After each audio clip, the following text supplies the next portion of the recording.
Friends, welcome to SRK home. இன்னைக்கு நம்மளோட சேனல்ல என்ன பார்க்க போறோம்னா, ரொம்ப சுவையான டேஸ்டியான கல்யாண வீட்டு பக்கோடா மோர் குழம்பு இது எப்படி செய்யறதுன்னு சொல்லிட்டு பார்க்கலாம். வாங்க வீடியோக்குள்ளார போகலாம்.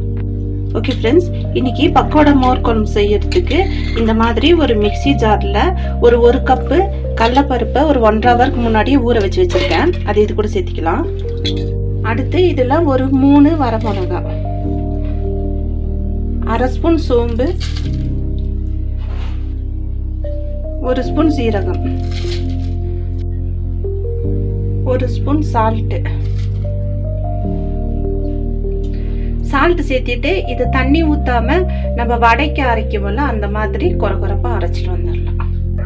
இந்த பதத்துக்கு அரைச்சி எடுத்துக்கோங்க. அடுத்து இதில் ஒரு 3 மீடியம் சைஸ் வெங்காயத்தை இந்த மாதிரி குட்டி குட்டியாக கட் பண்ணி வச்சுருக்கேன். அது இது கூட சேர்த்திக்கலாம். அடுத்து கொஞ்சமாக கருவேப்பிலை இந்த மாதிரி குட்டி குட்டியாக கட் பண்ணியிருக்கிறேன். அது இது கூட சேர்த்திக்கலாம். ஒரு 3 பச்சை மிளகாவை இந்த மாதிரி குட்டி குட்டியாக கட் பண்ணி வச்சுருக்கேன். அதையும் இது கூட சேர்த்திக்கலாம். அடுத்து ஒரு 6 பல்லு பூண்டை இந்த மாதிரி தட்டி வச்சுருக்கேன். அதையும் இது கூட சேர்த்திக்கலாம். ஒரு துண்டு இஞ்சி அதையும் இந்த மாதிரி தட்டி வச்சிருக்கேன். அதையும் இது கூட சேர்த்திக்கலாம். இதெல்லாம் சேர்த்திட்டு இதை நல்லா இந்த மாதிரி மிக்ஸ் பண்ணி விடுங்க. இது மிக்ஸ் பண்ணக்குள்ளார அது கூடவே கொஞ்சமாக பெருங்காயம் அதையும் சேர்த்திட்டு நல்லா மிக்ஸ் பண்ணிக்கோங்க. அடுத்து இந்த மாதிரி ஒரு கடாயை கேஸில் வச்சு அதில் கொஞ்சமாக ஆயில் ஊற்றி நல்லா ஹீட் பண்ணிக்கோங்க. ஹீட் பண்ணிவிட்டு நம்ம மிக்ஸ் பண்ணி வச்ச இந்த மாவை வந்து கொஞ்சம் கொஞ்சமாக இதில் போட்டுக்கலாம். இந்த மாதிரி கையில் கொஞ்சம் கொஞ்சமாக இப்படி எடுத்து போட்டுக்குங்க. இதுக்கு சேஃபெல்லாம் ஒன்றும் பிடிக்கணுன்ற அவசியம் இல்லை. உங்களுக்கு எப்படி வருதோ அந்த மாதிரி போட்டுக்கோங்க. இந்த மாதிரி ஃப்ரை பண்ணி எடுத்துக்குங்க.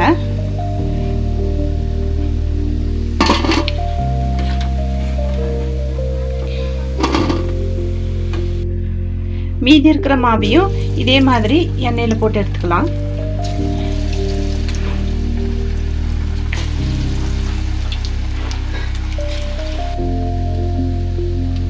இந்த மாதிரி ஃப்ரை பண்ணி எடுத்துக்கோங்க.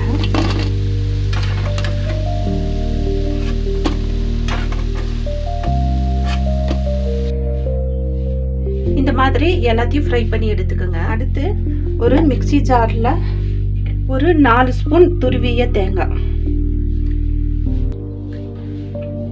ஒரு 5 பச்சை மிளகாய் உங்களுக்கு எந்த அளவுக்கு காரம் தேவையோ அந்த அளவுக்கு சேர்த்திக்கோங்க. ஒரு துண்டு இஞ்சி, 1 ஸ்பூன் ஜீரகத்தை சேர்த்திட்டு அடுத்து இதில் 1 ஸ்பூன் துவரம்பருப்பும் 1 ஸ்பூன் பச்சரிசியும் ஒரு 1/2 ஹவருக்கு முன்னாடியே ஊற வச்சு வச்சுருக்கேன். அதையும் இது கூட சேர்த்திட்டு இதை நல்லா ஒரு ஃபைன் பேஸ்ட்டாக அரைச்சிட்டு வந்துடலாம். ஓகே ஃப்ரெண்ட்ஸ், அடுத்து இந்த மாதிரி ஒரு பாத்திரத்தை கேஸில் வச்சு ஹீட் பண்ணிக்கோங்க. அதில் கொஞ்சமாக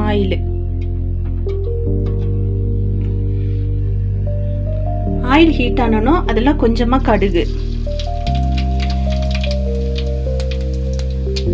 கடுகு நல்லா வெடிச்சோன்னா அதில் கொஞ்சமாக ஜீரகம் பொரிஞ்சோன்னா ஒரு 6லேருந்து 7 சின்ன வெங்காயத்தை இந்த மாதிரி குட்டியாக கட் பண்ணி வச்சுருக்கேன். அதையும் இது கூட சேர்த்துக்கலாம். அடுத்து ஒரு 3 வரமிளகாவை 2ஆக கட் பண்ணி அதையும் இது கூட சேர்த்துக்கலாம். கொஞ்சமாக கருவேப்பிலை,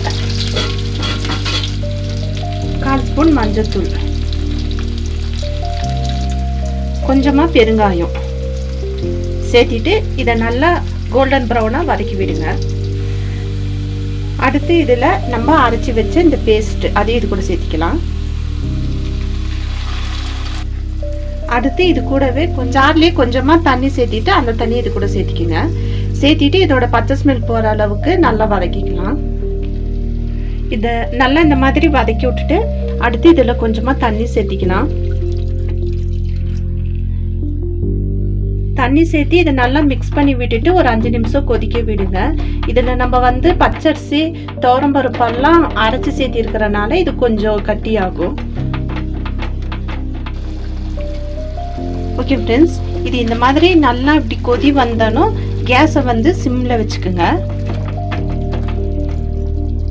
சிம்மில் வச்சுட்டு ஒரு 2 கப்பு புளிக்காத நல்ல ஃப்ரெஷ்ஷான தயிரை இந்த மாதிரி பீட் பண்ணி வச்சுருக்கேன். அது கூடவே இந்த குழம்புக்கு தேவையான அளவு உப்பையும் சேர்த்து நல்லா மிக்ஸ் பண்ணிக்கோங்க. அதை வந்து இது கூட சேர்த்திக்கலாம். தயிர் சேர்த்தக்குள்ளார வந்து கேஸை ஹையில் இருக்கக்கூடாது, சிம்மில் தான் இருக்கணும். தயிர் சேர்த்து இந்த மாதிரி நல்லா மிக்ஸ் பண்ணி விடுங்க.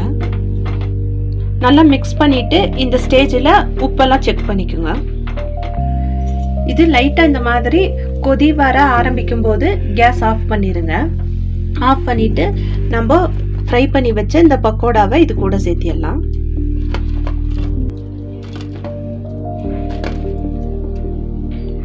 இந்த பக்கோடா சேர்த்து நல்லா இந்த மாதிரி மிக்ஸ் பண்ணி விட்டுட்டு ஒரு 5 நிமிஷம் மூடி போட்டு இதை க்ளோஸ் பண்ணி அப்படியே விட்டுருங்க. இந்த பக்கோடா வந்து நம்மளோட மோர் குழம்போட நல்லா அப்படியே ஊறிடும். ஓகே ஃப்ரெண்ட்ஸ், அவ்வளோதான். இப்போ நம்மளோட சுவையான டேஸ்டியான கல்யாண வீட்டு பக்கோடா மோர் குழம்பு ரெடி ஆயிடுச்சு. இது வந்து சாதம் சப்பாத்தி கூட நல்ல காம்பினேஷனாக இருக்கும். இந்த வீடியோ உங்களுக்கு யூஸ்ஃபுல்லாக இருந்திருக்கும்னு நினைக்கிறேன். இந்த வீடியோ உங்களுக்கு பிடிச்சிருந்துச்சுன்னா நம்ம சேனலை லைக் பண்ணுங்கள், ஷேர் பண்ணுங்கள், சப்ஸ்கிரைப் பண்ணுங்கள். மறக்காமல் பக்கத்தில் இருக்கிற பெல் ஐக்கானை கிளிக் பண்ணுங்கள். உங்களை நெக்ஸ்ட் வீடியோவில் பார்க்குறேன். தேங்க்யூ.